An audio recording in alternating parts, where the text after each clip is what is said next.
Ayer tuve un momentazo. Salí a correr por primera vez en nunca. Y salí a correr. Hice un sprint continuo prácticamente de 10 minutos.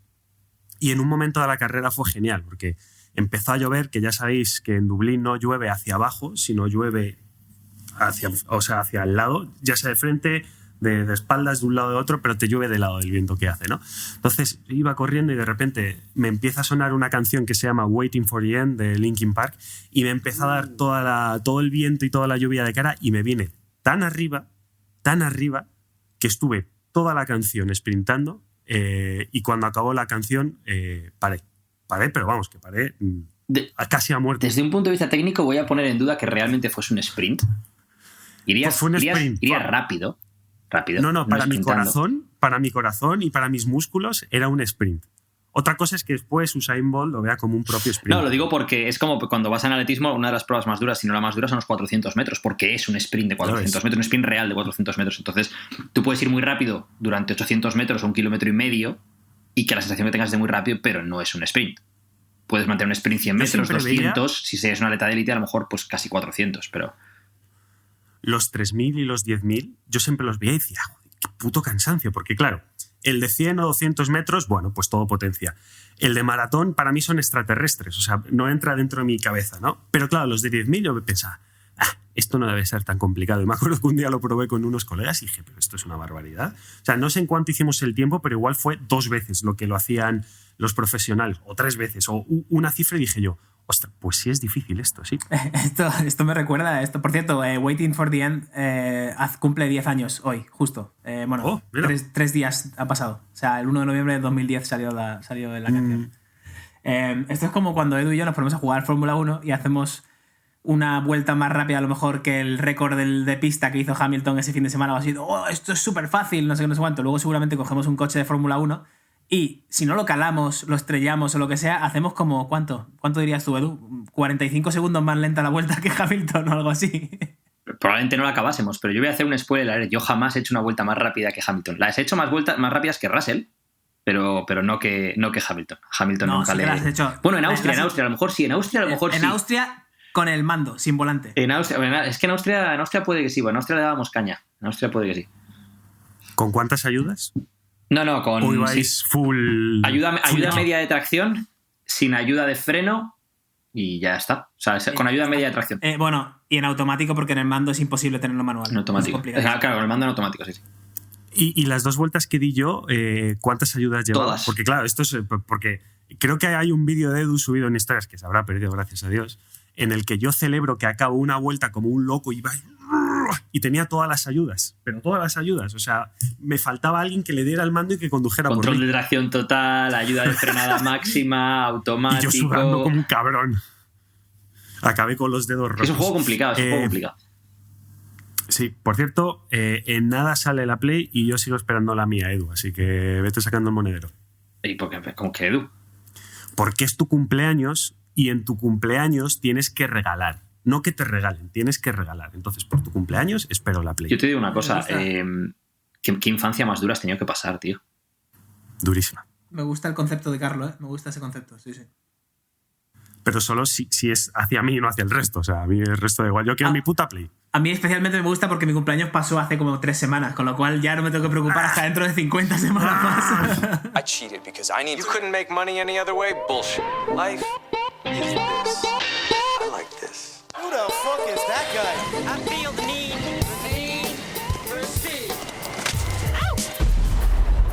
Buenos días, buenas tardes o buenas noches, como siempre, dependiendo desde cuándo, dónde y por qué nos escuches. Bienvenidos a este podcast número 54 o podcast 54 de Izos, en el que vamos a tratar un tema, pues que ya tratamos en el podcast anterior, que fue Elon Musk y la presentación que hizo de su nuevo proyecto Neuralink, con un montón de connotaciones tanto tecnológicas como morales, como humanoides, me atrevo a decir, con un montón de cosas. Y para siempre, como esta vez y como siempre, traemos a Alberto Álvarez. ¿Qué tal? ¿Cómo estás? Hello, muy bien. Y a Edu Barretxeguren. Edu, ¿qué tal? What up, dog? What up, dog? What up, dog? Esto es un podcast serio, tío. What up, dog? A ver, haciendo una reescucha del último podcast, del podcast número 53. Si no lo habéis escuchado, por favor, parad este y el anterior, porque si no, número 53º podcast. Sí, 53º podcast, y mete podcast después, porque sí. Claro, es que, o sea, es que es el número 53º, lo que pasa es que son tantas podcast. Ahí, eso es, perfecto. Bueno, es que es lo que os iba a decir. Cada vez que me pides que piense en los números de esta forma, toda mi RAM interna va enfocado a eso. Entonces, es como el escritorio de mi Mac, ¿no? Eso es, exacto. Entonces, en la reescucha me di cuenta de que no habíamos explicado muy bien qué era Neuralink, lo dimos un poco por supuesto, y vamos a hacer una explicación muy somera, muy por encima de lo que es básicamente un dispositivo del tamaño de una moneda que te incrustan en el cráneo, es decir, literalmente te cortan un trozo del cráneo, te lo sacan y te meten este trocito que va con unas especies de cables que tocan literalmente en determinadas partes del cerebro, de las que básicamente lo que se hace es recoger información, ¿vale? Lo que se ha hecho actualmente se ha probado, no sé en qué sitios, lo que sabemos es que se ha probado en un cerdo y se han retransmitido, se han cogido señales eléctricas que se han podido transmitir a través de Bluetooth a un ordenador, ¿vale? El main point de todo esto, ¿vale? Lo que hablábamos el otro día, era conectar al cerebro para recibir los impulsos eléctricos, interpretarlos y poder tomar decisiones a través de ellos, ¿vale?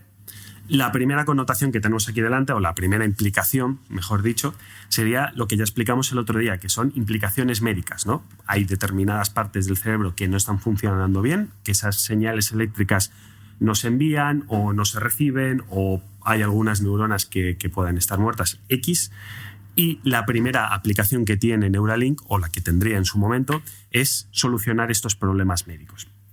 Cosa que es positivo, yo creo que aquí estamos todos de acuerdo. Lo que es interesante, y por lo que traemos este segundo podcast, es para hablar de las otras aplicaciones, las mejoras del ser humano con respecto a lo que tenemos actualmente. Como Edu decía el otro día, actualmente ya estamos mejorados por inteligencia artificial, ya estamos mejorados por tecnología, porque estamos todo el día conectados a un ordenador o un móvil, cosa que hace 40 años o 30 años era imposible. Las capacidades que tenemos ahora de hacer cosas, porque ahora, bueno, muchos de nosotros nos dedicamos a tomar decisiones para que la máquina realice las acciones, nos devuelva determinados outputs y nosotros podamos meter nuevos inputs. Problema, y aquí lanzo la primera pregunta. Ahora mismo tenemos una limitación que es la comunicación con la máquina, ¿no? Estamos muy limitados porque al final tenemos que escribir o tenemos incluso que hablar ahora con Siri, etcétera, etcétera. Una de las primeras aplicaciones de Neuralink teóricamente es ir eliminando poco a poco esas conexiones con la máquina.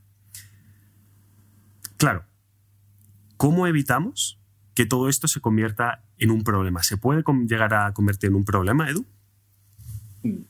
Obviamente se puede llegar a... Es decir, obviamente se puede llegar a convertir en un problema. El cómo lo evitamos, pues... Cualquier cosa que dijese yo ahora no es más que... O sea, es una tómbola, realmente no tenemos ni idea. O sea, de momento está haciendo experimentos de esto sobre un cerdo, ¿no? Entonces, yo creo que esto es como lo que hablamos el otro día sobre Internet, que el que concibió Internet en un principio no pensó que Internet llegaría a ser lo que es hoy, el que concibió TikTok no pensaba que TikTok sería lo que es TikTok, o Twitter, o Instagram, o lo que sea, ¿no? Entonces, una vez abres la caja de Pandora, lo que pase después está fuera de tu control. Entonces, creo que cualquier implicación negativa es difícilmente evitable, porque no sabemos realmente las consecuencias que puede tener o el cómo puede cambiar el rendimiento del cerebro humano, la forma de operar de cada persona, cómo la forma de operar de cada una de esas personas interconecta con otras y qué impacto tiene eso a nivel social. O sea, hay muchas cosas que no sabemos qué implicaciones puede tener. Forma de evitar esas implicaciones, pues ya te digo, creo que no hay una forma de evitarlas. Creo que siempre podemos un poco apelar a la moralidad de la sociedad, intentar hacer algún tipo de regulación y demás, pero claro, en el momento en el que tú tienes eso instalado, pues tus capacidades cambian, ¿no? Entonces, creo que al final el ser humano somos, por muy civilizados que creamos que somos como monos y solo tienes que ver cómo van las cosas en el mundo, ¿no? Entonces es darle...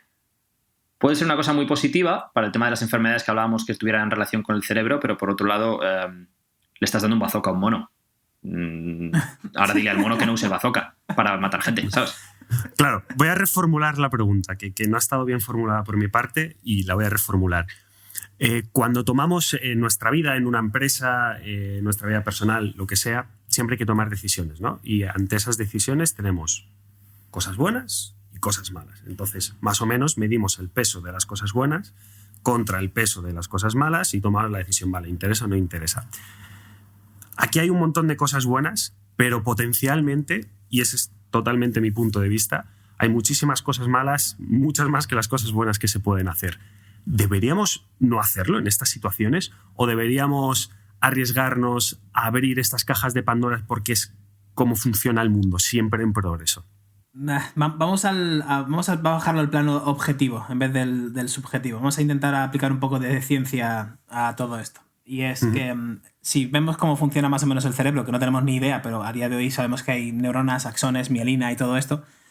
Si imaginamos que esos axones son un tubo, ¿vale? Una conexión entre neuronas, y que la mielina es como un poco la pasta que rodea todo ese tubo y que lo hace más o menos flexible, más o menos efectivo a la hora de transmitir, digamos, los coches de información por dentro de ese túnel, ¿vale? De un sitio a otro.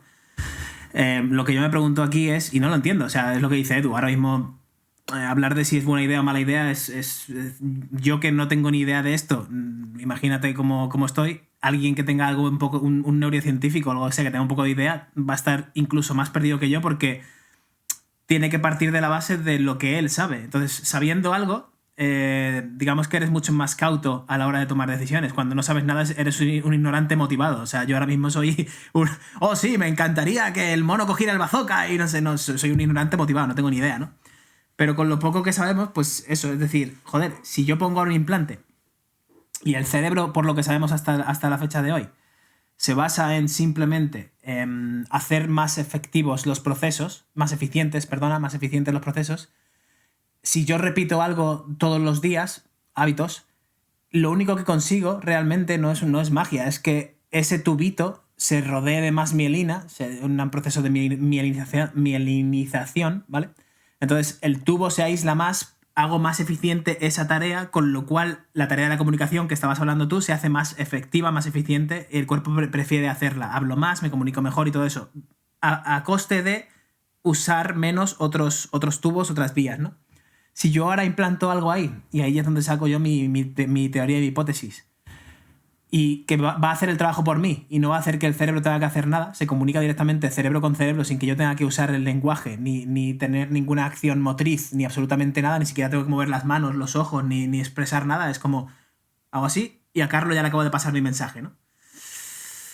Pues mi hipótesis, de nuevo, sin tener ni puñetera idea de nada, es que perderíamos esos pathways, esos caminos, esos túneles, ¿no? Entonces nos estaríamos haciendo un poco peores en ello. Es lo que yo imagino que podría estar ocurriendo. No lo sé. Ahí lo dejo. ¿Tú qué opinas, Carlos? Claro, el problema de esto, bueno, la situación, es que las implicaciones, como bien decís, no tenemos ni puta idea de lo que viene por delante. Entonces, lo que podemos hablar es de lo que ya tenemos entre manos, ¿no? O de las hipótesis que tenemos. Por ejemplo, vamos a tirar algunas cosillas que tengo por aquí guardadas. Las aplicaciones actuales de la inteligencia artificial, ¿no? En finanzas, los bancos ya usan inteligencia artificial para organizar operaciones, invertir en acciones, administrar propiedades, etcétera, etcétera. En hospitales, por ejemplo, y en cualquier tipo de organización.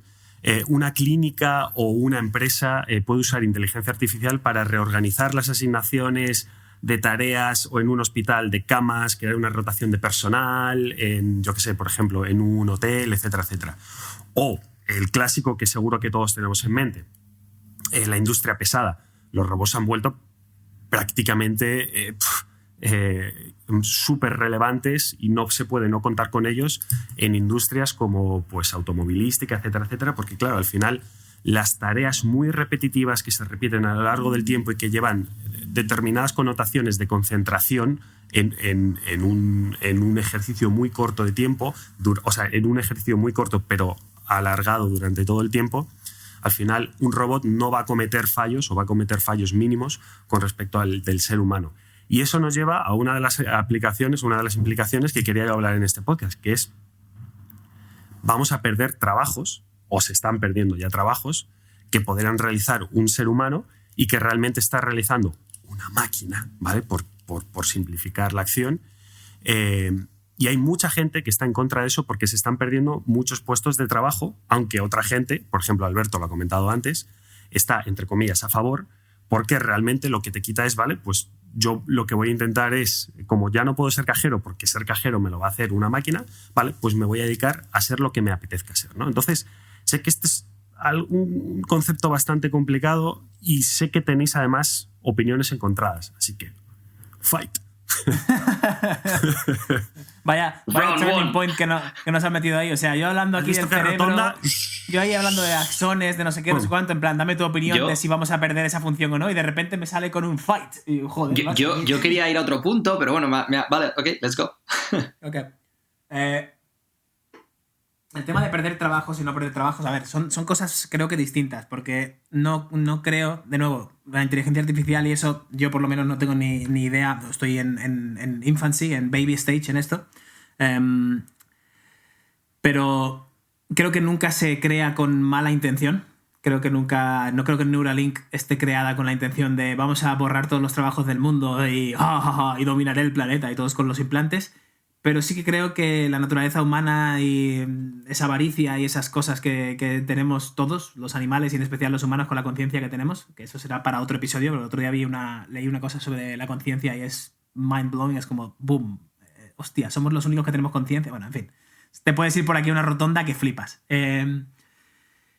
Nos hace que pues luego las cosas se vayan a la mierda y claro, si a alguien se le ofrece 10 millones de dólares a cambio de unas cuantas mentecillas que controlar, pues a lo mejor 100 personas dicen que no hasta que la 101 dice por 11 millones a lo mejor te doy acceso a esto, venga, toma, va, pero no hagas ruido. Y ahí ya empezamos a irnos un poco a la mierda, básicamente. Entonces, sí, bueno, Tengo opiniones encontradas, como decía Carlos, y creo que quizás estoy un pelín más a favor de seguir innovando y seguir haciendo que esos trabajos y procesos mundanos, que yo siempre lo digo, me levanto por la mañana con un interés de decir, voy a ver qué pieza de software o qué cosa puede quitarme una tarea más tonta, entre comillas, de mi día a día para poder hacer yo las cosas que realmente quiero hacer. Que es que creo que estamos en una rueda de hámster de hay que trabajar y hay que hacer y hay que hacer y hay que hacer y estamos en mucho dinamismo, mucho movimiento, mucho... Estoy 17 horas currando. Y 17 horas currando, ningún cerebro en el planeta tiene 17 horas creativas aquí. Entonces, ¿qué cojones me estás contando? O sea, estás 1 hora concentrado y 16 horas perdiendo el tiempo. ¿Quieres estar haciendo eso? ¿O quieres estar 1 hora concentrado, cobrar por esa hora concentrado porque consigues sacar mucho mejor trabajo de mejor calidad en 1 hora que en 16 horas y tener 16 horas restantes para ti, para lo que quieras? Claro, es un poco una utopía, ¿no? Es un poco el mundo perfecto, pero de nuevo, supongo que soy el positivo del equipo y lo veo todo con mucho más color que blanco y negro. Yo es que aquí veo varios debates distintos y creo que estamos mezclando debates. Entonces, debate 1, creo que Neuralink no tiene que ver con sustituir a gente en los supermercados o no. No estamos hablando de robots que trabajen por ti, estamos hablando de mejorar tu propia capacidad intelectual y tu conexión con las máquinas. O sea, no tú ser sustituido por una máquina, sino tú tener la capacidad intelectual on steroids, ¿no? O sea, el subir tus capacidades intelectuales y demás, ¿no? Entonces, diríamos que para hacer una analogía y a lo mejor que funcione, el Neuralink sería como tomarte la pastilla esta de Limitless, ¿no? De forma permanente. Y lo otro sería tener un Blade Runner, tener robots para absolutamente todo por todos lados. Entonces tenemos dos campos. Veo que esos son 2 debates completamente distintos. Entonces podemos entrar en uno, podemos entrar en otro, podemos entrar en los 2. Pero creo que son, ya te digo, debates distintos. Entonces, el debate de si queréis entrar... ¿Qué debate queréis entrar primero? A mí me da igual.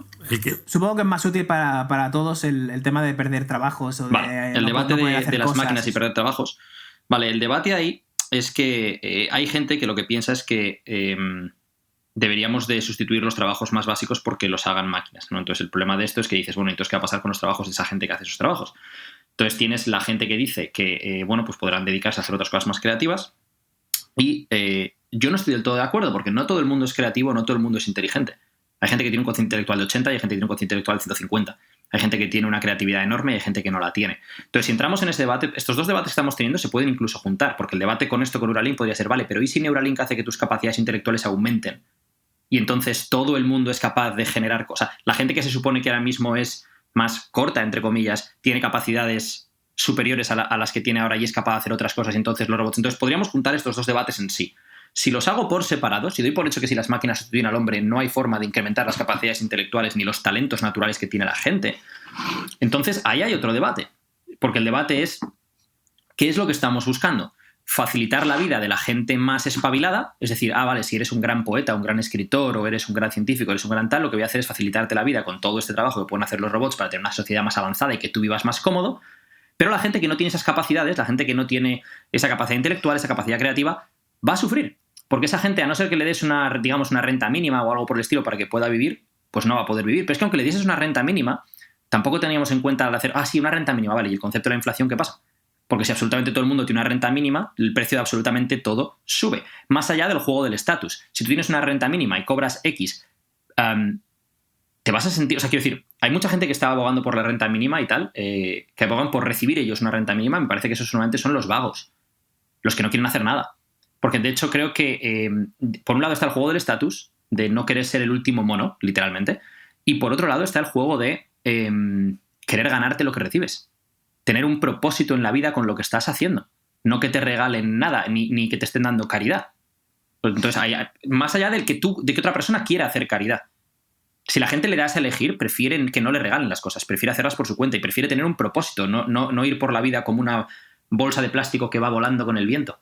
No sé si me explico. Entonces, creo que estos son dos debates. Entonces, un debate es ese, el de las máquinas y lo que ocurre, porque al final tenemos gente que tiene capacidades diferentes unos a otros, y eso es un hecho. Igual que hay gente, pues el ejemplo más claro, ¿no? Pues Shaquille O'Neal mide 2,16 metros y pesaba 150 kilos y era pivot en la NBA.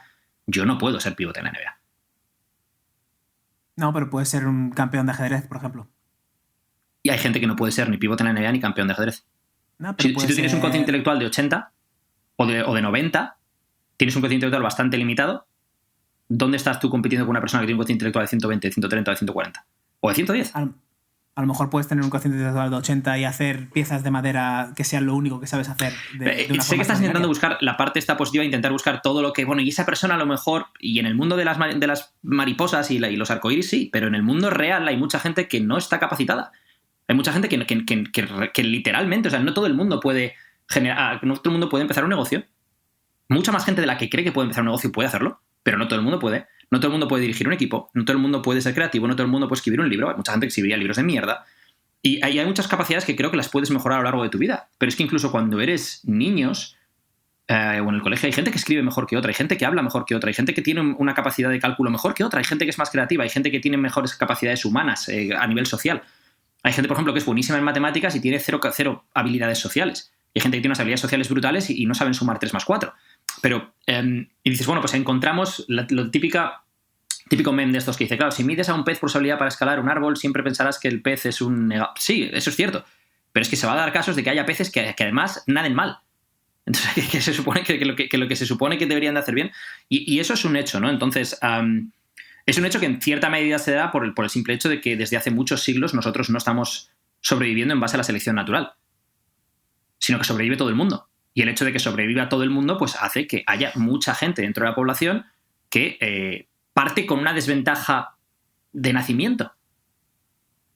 Sí, y si le cambias el concepto a esto y le dices, quizás el eliminar esa necesidad de esos trabajos o de esas acciones mundanas, ¿no?, a diario, hace que la persona desde que nace, sí, a lo mejor hay 2, 3 generaciones que sufren porque están acostumbradas a eso, de nazco, estudio primaria, estudio secundaria, luego elijo una carrera y ya está. Y si no elijo una carrera, pues solo valgo para estas cosas ya de aquí básicas y no sé qué cuánto, y luego voy subiendo en la escalera de los cangrejos porque voy ganando experiencia, no sé qué, y batallando. Vale, ok.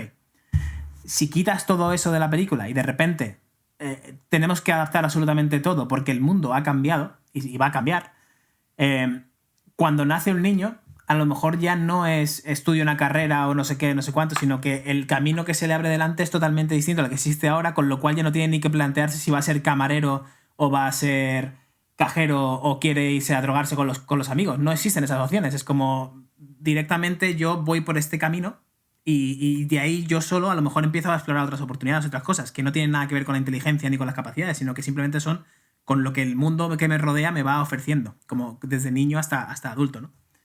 Vale, yo hoy tengo 2 temas entonces respecto a eso. Uno, futuribles no verificables, es decir, hipótesis que no son verificables, sin más.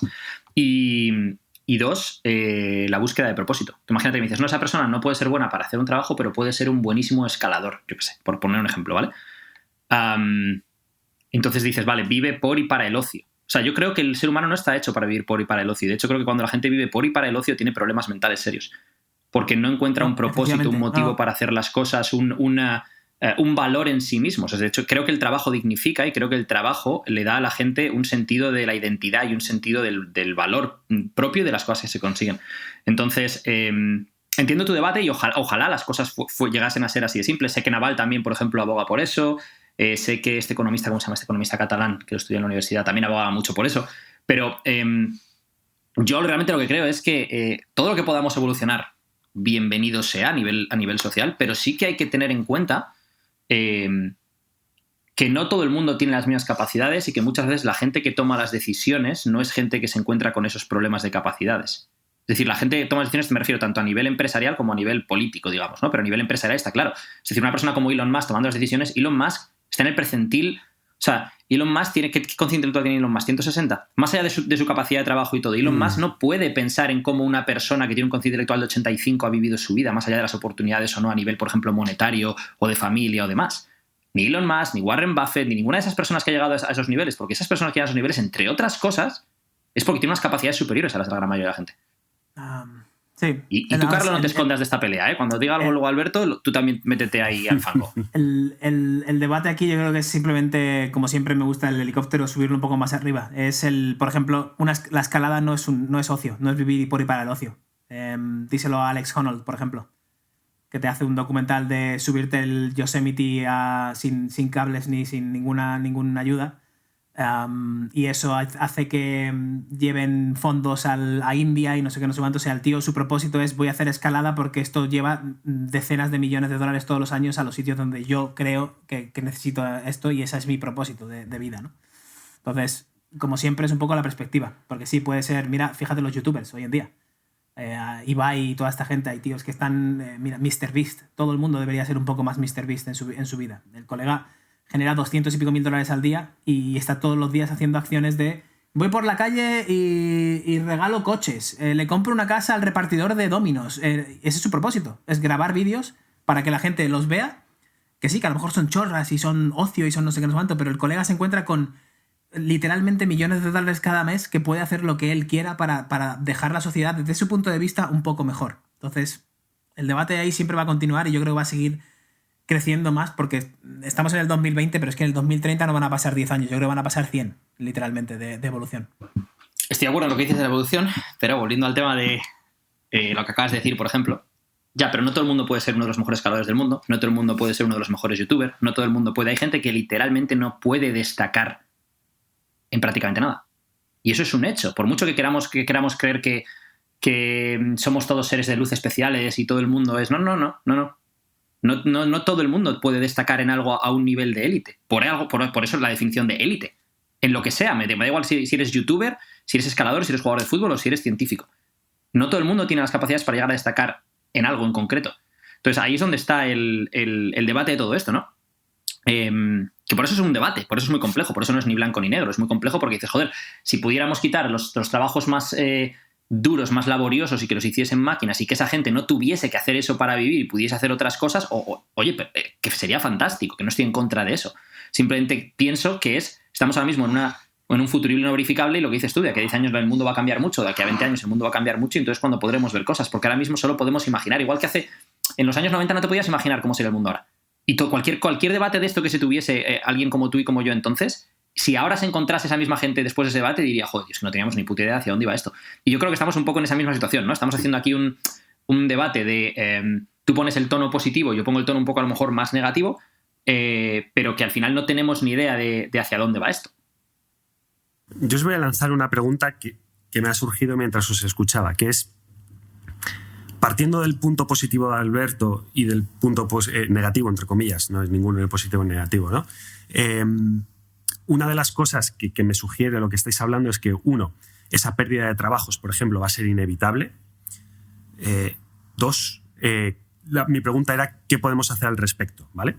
Y añado un poquito más. Quizás deberíamos invertir más, no sé si en colegios o como Estado o como familias o desde la organización que sea, para intentar orientar mejor a las personas dentro de sus capacidades, porque al final tú lo que llegas, y creo que los tres hemos pasado por el mismo proceso, que es naces, vas al colegio, después el instituto, después la universidad, porque sí, porque realmente nunca has explorado otra cosa, es pues la universidad, y después llegas a tu primer trabajo que te lleva a X punto y ahí ya empiezas a diversificar, ¿no? Pero ya empiezas a diversificar y a pensar por tu cuenta, ya mayor, ya con 25 años quizás, ¿no?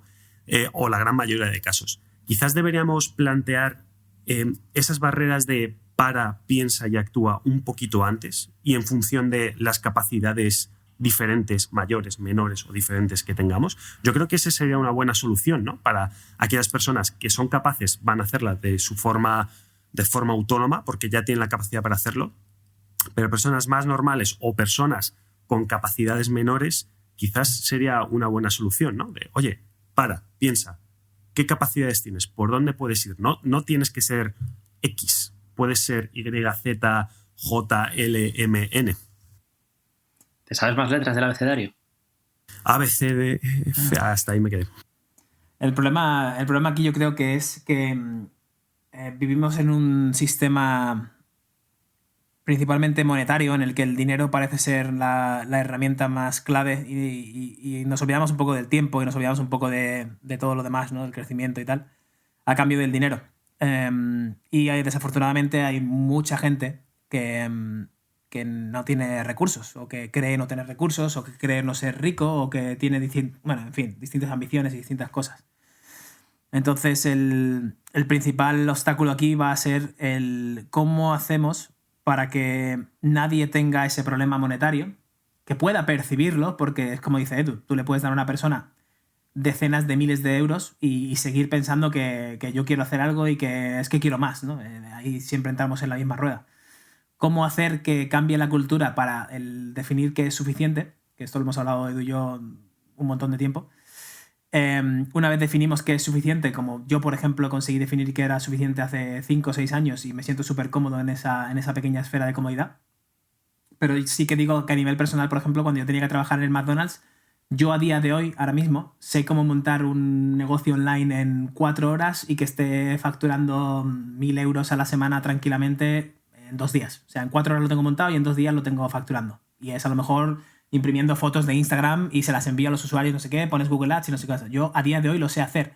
¿Pero por qué lo sé hacer? No creo que sea porque tenga más capacidades que nadie, ni porque sea más inteligente, nada, sino porque he tenido el tiempo, la tranquilidad mental y el espacio, sobre todo el monetario, el decir, no necesito más, estoy cómodo, tengo mi pirámide de necesidades, esta de Maslow, está organizada de forma correcta, ya la tengo cubierta, con lo cual ahora puedo dedicar el tiempo y he decidido dedicar el tiempo que sí, el entorno y todo esto tiene por supuesto que ver. Podía haber dedicado el tiempo a estar en el bar con los colegas y ponerme ciego, obviamente, pero decidí dedicarlo a relacionarme con gente que se mueve en la misma esfera, que me motiva a hacer esto. Veo uno que monta 4 o 5 cosas online por la noche, está en Malasia trabajando y el tío se monta 4 o 5 cosas y digo, pero este cabrón no para de... Y me pico con él, ¿no? Y me pongo a hacer mis cosas y mis pruebas.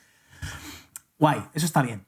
Pero yo he tenido la tranquilidad mental ahora para hacerlo. Pero antes, cuando yo curraba en el McDonald's, estaba hasta aquí. No podía pagar las facturas, no tenía tiempo. Entonces, cuando llegaba a casa, seguramente tendría las mismas capacidades que tengo hoy, pero no podía dedicarle el tiempo, no elegía dedicarle el tiempo porque estaba hasta los huevos. Estaba cansado, me dolían los pies, estaba gordo, me dolía la cabeza, no quería vivir en Irlanda porque llovía que te cagas. Todo era negativo, entonces no podía ver más allá, no podía ver fuera de eso, ¿no? Entonces, es un buen punto el que pone Carlos de decir... ¿Y si consiguiéramos quitarle esa nube de mierda, metafóricamente hablando, a la gente y enseñarle que a lo mejor hay sol detrás de la nube, ¿no? varios debates aquí también. Uno, el tema de lo del colegio. Sí, en gran medida sí. También es verdad que los colegios ahora mismo están diseñados para crear trabajadores, gente útil para la economía y para la sociedad, entre comillas, digamos. Gente útil, entre comillas, para la sociedad. Al final es un diseño que está creado no para lo mejor para el individuo, sino lo mejor para la sociedad. Esa es la forma en la que está planteado. Entonces sí, obviamente sería positivo. ¿Cómo se hace eso? Lo veo un poco complicado, porque ¿qué haces? También segmentas cuando son niños. Tú eres tonto, tú eres listo, tú tienes esta capacidad, tú no. O sea, es complicado. Simplemente creo que sería a lo mejor... Por un lado puedes decir, bueno, se les puede dar una ruta más fluida de educación, que ellos puedan tomar más elecciones en lugar de tener un programa dado por el Estado. Eso tiene partes positivas y partes negativas. Parte positiva, pues menos control estatal de la ideología de la gente a todos los niveles. Parte negativa, bueno, pues que a lo mejor un chaval de 11 años o de 12 o de 13 pues no tiene la capacidad para saber elegir qué es lo que debería aprender o qué es lo que no debería aprender y cuáles son sus intereses y tal, ¿no? Entonces, sí, desde luego que sí. ¿Cómo se implementa eso? Pues es bastante complejo, creo. Sí que creo que, por ejemplo, hay cosas que no se hacen bien en los colegios, de no enseñar a la gente cosas fundamentales para su vida, como pueden ser cosas de finanzas personales, cómo funciona una hipoteca, cómo funcionan los impuestos, cómo funcionan, o sea, cosas que nos enseñan, cómo se cocina, cómo, o sea, yo qué sé, tío, cómo se lava la ropa, o sea, no sé, hay cosas que son básicas que nadie te enseña en el colegio, que o las aprendes en casa o no las aprendes, y eso también crea otra desventaja también, ¿no? Que es gente que ha nacido en un entorno, en un hogar en el cual se habla de finanzas, de inversiones y de tal, y gente que no. Y eso ya de por sí genera una diferencia más allá de luego del cociente intelectual de cada uno y demás, ¿no? Esa educación financiera o esa mentalidad de inversión o esa mentalidad emprendedora que te la enseñen o no te la enseñen, pues también genera un diferenciador. Pero creo que también sigue estando el debate de lo de las capacidades, ¿no? Es decir, Alberto se ha utilizado a sí mismo como ejemplo, pero obviamente las cosas que tú has conseguido, Alberto, es porque tienes una serie de capacidades que no todo el mundo tiene. Que tú no eras consciente de que tenías esas capacidades cuando estabas trabajando en el McDonald's o cuando esto o cuando otro, es probable. Pero eso no quiere decir que todo el mundo las tenga. ¿Hay gente que está en la misma posición en la que estabas tú que tiene capacidades y no lo sabe? Seguro, 100%, mucha. Hay mucha gente que es que no las tiene, también. Entonces, eso creo que también es algo que tenemos que tener en cuenta. Es decir, lo mismo, futuribles no verificables, ¿no? Pero hay mucha gente que realmente... esto que está creado también para la sociedad, pero también beneficia en cierta medida al individuo con menos capacidades, porque le da la posibilidad de engranar en esa sociedad. Es decir, no todo el mundo puede ser relojero y crear un reloj. Hay gente que tiene que ser la tuerca. Hay gente que tiene que ser la manilla. Hay gente que tiene que ser... Entonces, porque a lo mejor no tiene las capacidades para crear un reloj, para lo que sea, ¿no? Crear un reloj es un ejemplo que utilizo mucho. Se lo dije a mi amigo Juan Terrer. Y creo que también alguna vez se lo conté a Alberto, que es el ejemplo que utilizo para hablar de crear una empresa. O sea, el que crea la empresa es el que crea el reloj, y la gente que forma parte de esa empresa son piezas de esa empresa, de ese reloj más o menos importantes, más o menos a la vista. Las manecillas están a la vista y, sin embargo, hay tuercas por dentro que no están a la vista y son súper importantes. O sea, hay gente que está más a la vista, menos a la vista, tienen distintos roles, ¿no? Pero sí que creo que es eso. Creo que entraríamos en el buenismo si pensamos en que la gente, en que todo el mundo tiene capacidades suficientes para poder hacer cosas destacables y demás. Otro debate, que es el que estábamos comentando antes, es el de si Neuralink podría incrementar nuestras capacidades. Entonces, si hay gente que a lo mejor no las tiene. No las tiene, pero esto puede potenciar hasta determinado nivel o podría potenciar... De nuevo, el tema de Neuralink es que entramos también en implicaciones morales de todo tipo, ¿no? Pero ¿puedes darte el caso de una persona que tenga un cociente intelectual por debajo del mínimo para poder integrarse en la sociedad, que esto le ayude a integrarse en la sociedad? Porque eso podría ser muy beneficioso. ¿Cómo puedes conseguir que no haya grandísimas diferencias entre la gente que sean la primera generación de usuarios de Neuralink y los que lleguen más tarde? Porque claro, si yo le doy, por ejemplo, esto a Alberto y a Carlos ahora y yo no lo tomo como si fuera, me estoy imaginando como si fuera la pastilla de Limitless, aunque no es eso, ¿eh? Aunque no es una droga como lo de Limitless, es que me ha tocado esa, pero imaginaos eso. Claro, si a ellos les doy las capacidades de Limitless y yo no las tomo, hasta dentro de 6 meses, lo que ellos pueden haber conseguido en 6 meses puede ser abismal, y lo que pueden, y esa diferencia puede ya no ser salvable más adelante, y que esa gente que tiene esas diferencias sea mejor o peor persona y las decisiones que tome puedan afectar mejor, o sea, de forma más o menos negativa o más o menos positiva al resto de la gente, pues es incontrolable. Por eso decía yo lo del mono y el bazooka. Si el problema no es el bazooka, el bazooka no es bueno ni malo. Una bomba no es buena ni mala, es quién usa esa bomba y si decide usarla o no usarla, activarla o no activarla. El tema, me gusta por dónde va la conversación ahora, porque abre la veda de el carácter y lo que no tenemos ni idea del cerebro, que lo hemos hablado un montón de veces. Tú estás enfadado una vez Y no es nada científico, no es replicable, porque no puedes... El enfado no se ve igual 2 veces. Tú sabes que estás enfadado, pero no puedes decir, sí, cuando estoy enfadado veo rojo, el pelo de la muñeca izquierda se me eriza de esta forma, o sea, siempre es así, no es replicable, con lo cual puedes básicamente hacer un experimento sobre el enfado y no lo tenemos ni idea, no sabemos cómo funciona el enfado, cómo funciona la tristeza, cómo funciona la depresión, cómo funciona la alegría, cómo funciona la felicidad, todo esto. Entonces, claro, haces superhumanos con el Neuralink y de repente estás abriendo la veda de, hostia, pero es que ahora ya no controlo el carácter, es lo que tú dices. Si yo a Carlos le pongo el Neuralink 6 meses antes de ponérmelo a mí, él puede conseguir un montón de cosas o puede que no. O puede que directamente por su carácter o lo que sea, pues él diga, sí, soy un superhumano, pero yo paso, yo estoy tranquilo, a mí no me rayéis, ¿no? Y tiene toda la ventaja del mundo, pero de repente ese gran ecualizador que a lo mejor es lo que estamos pensando de esto va a ecualizar a todo el mundo, pues se convierte en otra cosa más que no vale para mucho, ¿no? A mí esto me recuerda algunos cómics que he leído de superhéroes, Watchmen, etcétera, etcétera, en donde uno de los debates es cuando hay un superhéroe y se comporta bien, todo el mundo lo sigue, todo el mundo lo quiere, más o menos, ¿no? Pero cuando hay varios, 5, 6, 10, X-Men, por ejemplo, la sociedad empieza a tornarse en contra de ellos porque lo primero que entra es ¿por qué tú tienes eso y yo no? Y la sociedad empieza a volcarse en contra de ellos. Y es un poco lo que yo creo que pasaría aquí, ¿no? Al final, quien va a poder permitirse Neuralink, es decir, no sabemos lo que va a pasar, pero lo más probable y lo que en la historia de la humanidad nos ha dicho siempre es que quien se va a poder permitir esto son las personas ricas que van a poder tener más capacidades y van a poder seguir imponiendo su criterio frente al resto. Entonces aquí entra la segunda moralidad del debate, que es, deberían poner, o sea, si abrimos la veda, no va a ser una veda igual para todos. Van a entrar determinadas personas que van a imponer sus propias reglas. Sí, pero esto es como cuando, o sea, por cierto, van a poder ponérselo a aquellas que tengan mucho dinero o a aquellas que estén dispuestas a arriesgar su vida por un experimento. Sí, pero esos van a ser 100, 200, 2000 al principio durante unos meses, pero después cuando ya se comercialice... Y hay otro tema aquí, que te ponen una movida en el cerebro y que tú no... O sea, ¿y ahora qué pasa? ¿Que alguien tiene el poder de darle un botón y desconectarme? Y desconectarme me refiero es como si te ponen un chip. Cuando dicen lo de la gente que habla de lo de, en plan rollo conspiranoico, dice, no, te ponen un chip y a partir de ahora ya no necesitas tarjetas de crédito ni cuentas bancarias, tú llevas un chip y con el chip en la muñeca pagas, con el chip en la muñeca no sé... Ya, ¿y qué connotaciones tiene eso entonces? Entonces cualquiera que tiene acceso a destrozarme toda mi vida con un clic en un botón o a geolocalizarme o sea, es que claro, ya lo tienes en internet, ya lo tienes a través de tu teléfono. Sí, pero no lo tengo implantado en mi cuerpo. Esto es Black Mirror, Altered Carbon aquí. Sí. De hecho, durante el podcast, Joe Rogan le pregunta directamente sobre los virus y él se refería a virus informáticos. Y Elon Musk, y eso lo aprecio yo, no sé si es realmente así, le dio la vuelta al debate y empezó a hablar no de virus, de me meto en tu cerebro y te puedo hackear, sino de información, rollo memes que se pueden pasar entre todos y que puede generar una opinión negativa en masa, etcétera, etcétera. Pero pasó como, o sea, yo creo que lo que hizo fue dar la rotonda para salir por otra salida. Yo ahora te digo que te hackean tu cuenta de Instagram. Vaya putada, vale, ahora imagínate que te hackean la cabeza. Es que... ¿Qué haces? Te la cortas, ¿no? Directamente. Y luego hay otra cosa que es que no tenemos en cuenta cuando hablamos del mono y el bazooka. Que a nivel evolutivo somos el mismo mono que éramos hace 2000 años y hace 12.000. Entonces, ¿qué nos hace pensar? Si tú piensas, ¿tú le darías a los antiguos romanos esta tecnología? ¿Qué dices, hombre? Sean unos bárbaros comparados con nosotros. ¿Tú le darías a los...? Oye, que es que a nivel evolutivo somos iguales. O sea, es...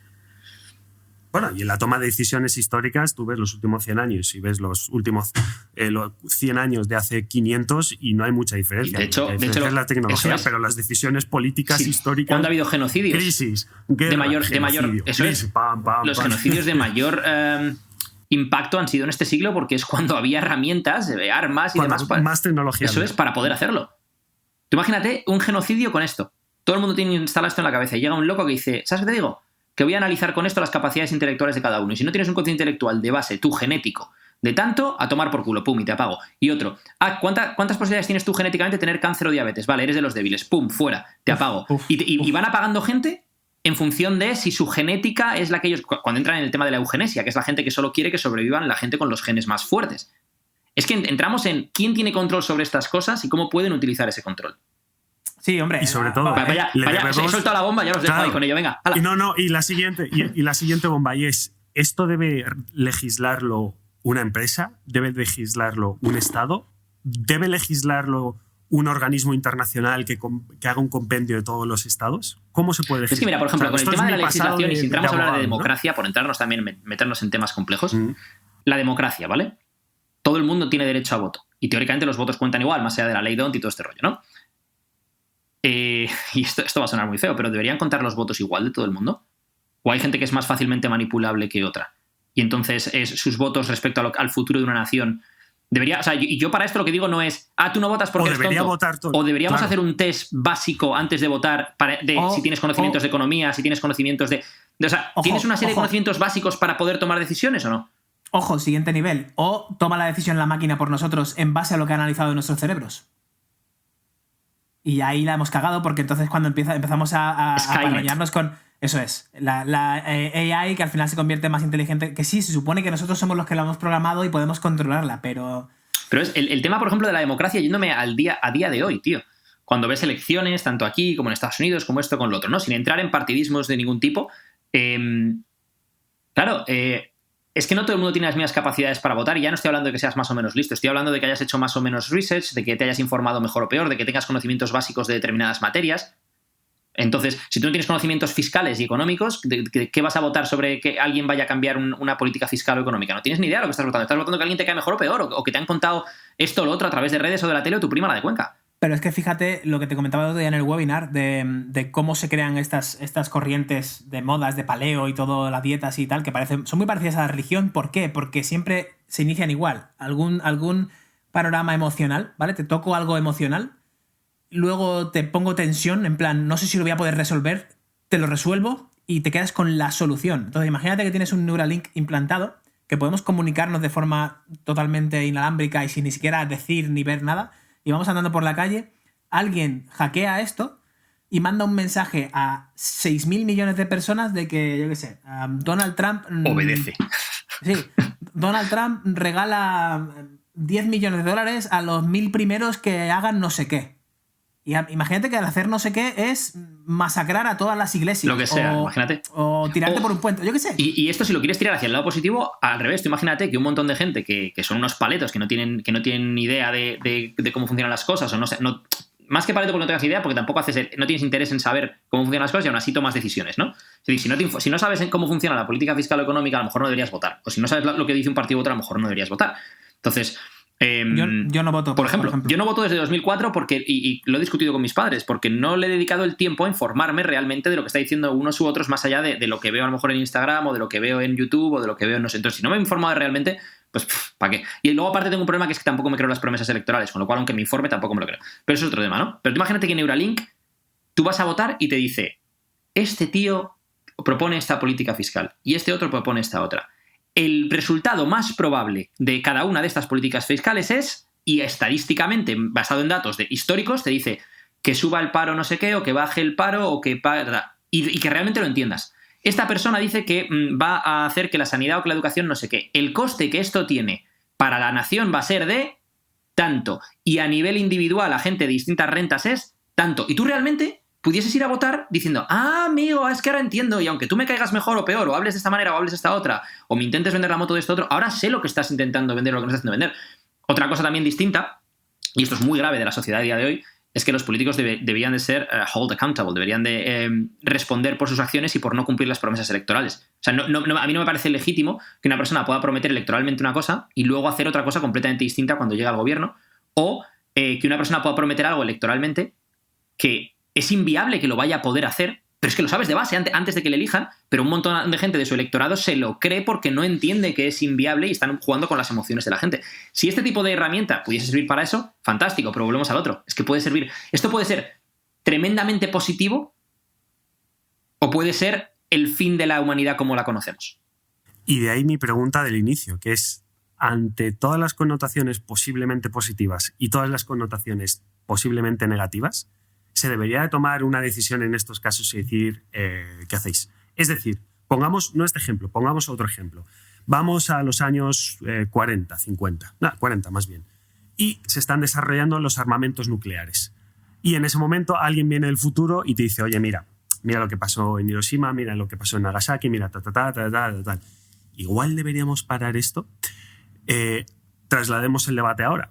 Viendo todas las posibilidades negativas que tenemos por delante, ¿igual deberíamos parar esto?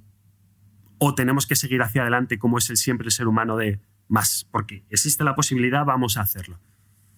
Yo es que ya sabéis, una vez cenando ya os lo conté, que yo tengo mi paranoia de que esto ya ha pasado. Entonces simplemente nos eliminaremos como especie humana, volveremos al año cero y toda la evolución empezará otra vez.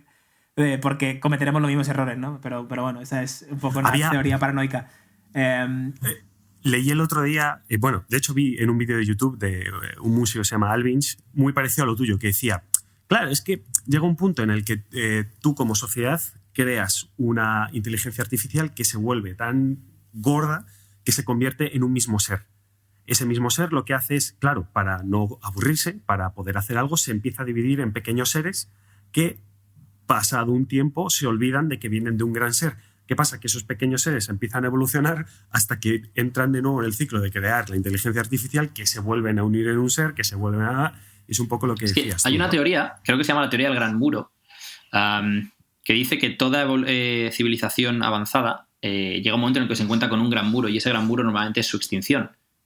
Entonces, el debate está en si nosotros hemos pasado ya ese gran muro o no hemos llegado a él, y qué haremos cuando lleguemos a él si llegamos. Es decir, por ejemplo, ¿somos la primera civilización avanzada? Probablemente no. ¿Dónde están las otras? Pues puede ser que se encontrasen con un gran muro, un asteroide que destrozó su civilización, un cambio climático, un lo que sea, que destrozó todo y volvemos a empezar de cero. Entonces, claro, ahí está el debate. ¿Ese gran muro puede ser tus propias creaciones? Que hagan que tú te destruyas a ti mismo como civilización. Ese es uno de los temas, ¿no? Entonces, yo creo que realmente en tema de civilizaciones... Nico, pon música de Terminator aquí, por favor. De civilizaciones, de historia y de tal, yo creo que es que en realidad no tenemos ni idea. Es como hablar de... Es que aquí podemos abrir un montón de charcos, ¿no? De la creación del ser humano, de si existe Dios o no existe Dios, de la reencarnación, de Alter Carbon, de la teoría de la simulación, de los extraterrestres. Si el universo es lo que creemos que es el universo, ¿realmente somos nosotros los únicos inteligentes? Lo dudo mucho, y de hecho dudo mucho que seamos los más inteligentes. Habrá gente muchísimo más avanzada que nosotros si es que han superado ese gran muro, dando por hecho que todo el mundo se encuentra con un gran muro. Es que esto te puede llevar a una barbaridad de distintos afluentes dentro de este río que pueden dar para infinitos podcasts casi, ¿no? Yo volviendo simplemente a lo del Neuralink y para responder a la pregunta de Carlos, yo diría, que no me respondéis a las preguntas, nunca me respondéis a las preguntas. Joder, pero si antes está hablando ahí 8 minutos contestando tu pregunta, y además, no solo eso, estaba tu pregunta mal formulada, te la he llevado a 2 debates distintos, porque no era solo uno. Esos 2 luego se podían interconectar en uno, pero Carlos, tío... Gracias por el cariño, gracias. Claro, es que eres un sinvergüenza, tío. Sí. Eres un sinvergüenza. Una cosa solo, por favor, antes de que Alberto hable. Te voy a pasar esto, Carlos, solo porque el otro día dijiste que te estás planteando seriamente ser nuestro comentarista de Twitch de la Liga de Fórmula 1. Solo por eso te voy a pasar esto, ¿eh? Porque no tengo muchas cosas mejores que hacer porque estoy en lockdown. Continúa, Alberto. Viva el lockdown. Solo quería ponerte presión ahí. Anyway, yo diría Neuralink y estas cosas. Sí, ¿por qué no? Pero si se puede verificar que solamente tiene un propósito. Por ejemplo... te conecto a la neurona número 455.364 no sé qué, que hemos demostrado, hemos probado, hemos visto después de pruebas en humanos y no sé cuánto, con lo cual nos vamos a años, que yo al darle ahí, el Alzheimer desaparece. Puta madre. Entonces, ¿solamente tiene esa funcionalidad? Sí, lo puedes comprobar que no tiene un microchip dentro que hace no sé qué. No, es solamente una cosa que manda impulsos eléctricos y que lleva una pila incorporada de no sé cuánto. Genial, puta madre. Avances médicos, ok. Ahora bien, si me vende el rollo de que hace eso, pero además te pongo un microchip que puedes pedir por Amazon las pastillas de no sé qué y puedes decirle a tu primo que le quieres mucho, pues ahí es donde empezaría yo a pensar un poco en otras cosas. Yo es que hay un tema aquí, y estoy de acuerdo con lo que ha dicho Alberto, lo que pasa es que es difícil de verificar, ¿no? Y esto me lo lleva a otro tema también complejo, ¿no? Cuando se habla de Neuralink y se habla de curar enfermedades y tal, y se llega a pensar incluso en la inmortalidad, entre comillas. Yo la inmortalidad, cuando la gente habla de la inmortalidad, en un futuro se podrá llegar a un momento en el cual podamos solucionar todas las enfermedades o todas las degeneraciones del cuerpo que hacen que acabamos muriendo. Yo lo primero que pienso ahí es, pero qué narcisismo y qué egocentrismo, es decir, o sea, qué bien le hace al mundo que tú estés vivo aquí 1000 años. No va a venir gente mejor que tú, con mejores perspectivas, más fresco, más esto, más lo otro. Es decir, estamos en un mundo ya de por sí superpoblado. sea, ¿tanta necesidad tienes de atarte a la vida que tienes que vivir eternamente? O sea, no puedes, imagínate, no, pues te mueres con 80 o lo que sea. Yo quiero decir, o sea, esa es la forma en la que yo lo veo, ¿no? Más allá de que, y esto es otro debate, hablando, por ejemplo, de pues, reencarnaciones o teoría de la simulación o si crees o no en Dios o lo que sea, es que tampoco sabes lo que pasa cuando te mueres, ni antes de que nazcas. O sea, yo, por ejemplo, tú no recuerdas cómo eras con 3 meses. No tienes recuerdos de cuando tenías 3 meses. Te dirán cosas, tu familia y tal, pero tú no tienes recuerdos. Tampoco tienes recuerdos de antes de nacer, pero eso no quiere decir que no existiese nada antes de nacer. Igual que tú no tengas recuerdos de cuando tenías 3 o 6 meses, no quiere decir que no existieses entonces, simplemente no tienes recuerdos. Entonces esto nos llevaría a otro debate mucho mayor, ¿no? Y es, cuando tú luego te mueres, que es fade to black, es decir, ya se va todo a negro y ya no tienes consciencia de nada y todo tal, o vas a otro sitio, o te reencarnas, o... Porque claro, hoy en día hemos llegado a un punto que como a nivel tecnológico hemos avanzado tanto, creemos que lo sabemos todo. No, esto es teoría de evolución de Darwin, venimos del mono y cuando te mueres ya no pasa nada. Y aquí, hoy en día, parece que eres inteligente si eres ateo. Cuando para mí lo inteligente no es ser ateo, para mí lo inteligente, y tampoco es personalmente tener una religión en concreto, ¿eh? No quiero decir con esto que si eres ateo eres tonto, que si crees en tal religión eres tonto, pero para mí lo más inteligente es el ser agnóstico. Es porque realmente no sabemos. Luego también está el tema de, por ejemplo, el tema de religión es una cuestión de fe, ¿no? Y el tema para mí el tema del ateísmo es una cuestión de fe en la ciencia actual, pero la ciencia actual cambiará a lo largo del tiempo porque no tenemos todas las respuestas ahora. Entonces, todos estos debates nos llevan a que también estamos jugando ahora mismo en un juego en el cual no tienes todas las reglas porque no sabes cómo funciona ni cómo es todo el tablero. Si tú juegas al parchís, sabes cómo es todo el tablero y sabes dónde puedes esto, dónde puedes otro. Ahora mismo nosotros no sabemos a dónde va esto, a dónde no va esto, no sabemos a qué hemos... Ahora mismo ni creo que lo vayamos a saber nunca. Bueno, a lo mejor cuando te mueras lo sabes o no, o ya no sabes nada, ¿sabes decir? Pero quiero decir, a dónde voy con esto es, realmente tenemos información incompleta de todo este juego al que llamamos vida. ¿A qué venimos? ¿Cuándo? ¿A dónde vamos luego? ¿Por qué estamos aquí? No tenemos ni idea. Y el que te diga lo contrario, al final todo el mundo tiene sus propias teorías, pero nadie ha venido después de morirse a decirnos, oye, mira, lo que pasa es esto. Entonces, claro, imagínate que haces cosas de estas y cómo afecta eso a lo que te pueda ocurrir a ti después o no, o al desarrollo del mundo. Si ya entramos en el mundo, por ejemplo, un mundo hiperpoblado y hay gente que tira, ya bueno, pero con la tecnología nos vamos a otros planetas y hacemos no sé qué. Futuribles no verificables. ¿Lo has visto pasar antes? Pues lo mismo, es lo mismo que pasa cuando te mueres, pues no lo sé. Pero no, si tenemos un mundo con 20.000 millones de humanos, para entonces ya habremos desarrollado tecnologías para ir a Marte y en Marte... Bueno, eso no lo sabes. Entonces creo que todo esto al final está guay como conversación de taberna con unas copas, entre comillas, lo que pasa es que lo estamos haciendo nosotros a las 11 de la mañana y por internet. Me faltan copas aquí, me faltan copas, joder. Pero es eso, nos faltan datos, ¿no? Una de las cosas que has dicho, y quiero entrar a un tema que me dejé el otro día aquí en la libreta, que es, dices, lo más probable es que lleguemos al punto tecnológico en lo que no muramos, ¿no? En el que podamos mejorarnos tanto a nosotros mismos. Yo no estoy tan de acuerdo con ello. Yo creo que nunca se va a llegar a ese punto, o se va a llegar en un punto muy, pero muy lejano, probablemente no lleguemos. Y lo segundo es, ¿por qué digo esto? La reacción de la comunidad científica en general a esto de Neuralink, que nosotros y cualquier persona que no tiene mucha idea es como, wow, flipa. Y os voy a citar, ¿vale? No es nada nuevo, no es ciencia. Desde el punto de vista de ingeniería está muy bien creado, pero lo que nos aporta a nivel científico no es nada. Los resultados científicos decepcionan, simplifican la cuestión. Una cosa es recibir señales del cerebro y otra es entender las señales. Un científico decía, sabemos que el cerebro habla, pero no conocemos ni el idioma, ni cómo lo hace, ni qué transmisores. Es decir, estamos dando como bueno todo esto de Neuralink cuando realmente la comunidad científica ha salido bastante decepcionada. Ha salido muy bien de, ostras, a nivel tecnológico lo has hecho muy bien, pero los datos que me estás reportando, tío, los estamos trabajando nosotros desde los años 80. Entonces, quizás nos estamos adelantando a ese punto de, ¡buah, es que vamos a llegar a ese... Yo aquí, por hacer abogado del diablo, diré dos cosas. Una, nadie creía que Elon Musk pudiese poner un coche en el espacio, o sea, un cohete en el espacio o un coche eléctrico con la potencia de un Tesla o lo que sea. Y dos, al final yo creo que el ser humano, muchas de las decisiones que tomamos y las cosas que hacemos están influenciadas por nuestro ego, tanto si nos gusta como si no, como si lo admitimos como si no. Entonces, ¿cuántos de esos científicos dicen eso porque ellos no están involucrados en ese proyecto y a lo mejor llevan años intentando sacar algo así y no han podido? Es que no lo sabes. O sea, que puede ser completamente válido lo que están diciendo, puede ser que no lo sepan, que no lo sea, puede ser que tampoco tengan los datos, o sea, solo ven una serie de datos que se muestran desde Neuralink, pero no los datos que ellos tienen. O sea, es decir, al final... Volvemos a lo mismo, realmente no se sabe. Hay que poner las... Sí, todas las cartas sobre la mesa y ahora tú eliges cuál es la carta que te funciona. Pues que elijan, elegid qué carta os gusta. Elijan ustedes. Vale, pues entonces dejadnos en los comentarios qué carta elegís vosotros. Eso mola, porque me puedo poner por la noche a leer ahí comentarios tranquilamente en casa. Sí, por favor, dejadme trabajo para leer, a ver qué pensáis. Y luego hay, pero ¿y este cabrón mira lo que dice? Pero mira lo que... Y ahí a la 1 de la mañana no puedes dormir porque alguien te ha dicho, pues mira, yo eso que dices... Bueno, vamos cerrando, ¿no, chavales? ¿O queréis sacar algún tema más? No, yo creo que tenemos densidad de temática para semanas ya aquí, ¿eh? Perfecto. Pues ahora sí entra la música. Nico, muchas gracias. Poco hablamos de Nico en este programa, ¿eh? Deberíamos hablar de Nico más. Pero sí le hemos traído, entrevistado y todo. Es verdad. Mucho hemos hablado de Nico, entonces. Broma, evidentemente. Alberto Álvarez, muchas gracias por estar con nosotros. Eduardo Barrecheguren, Edu. O sea, ¿cómo has dicho mi apellido? Eduardo Barrecheguren. Vale, no vayas, está bien dicho, que te estoy viendo. No vayas por ahí, sigues.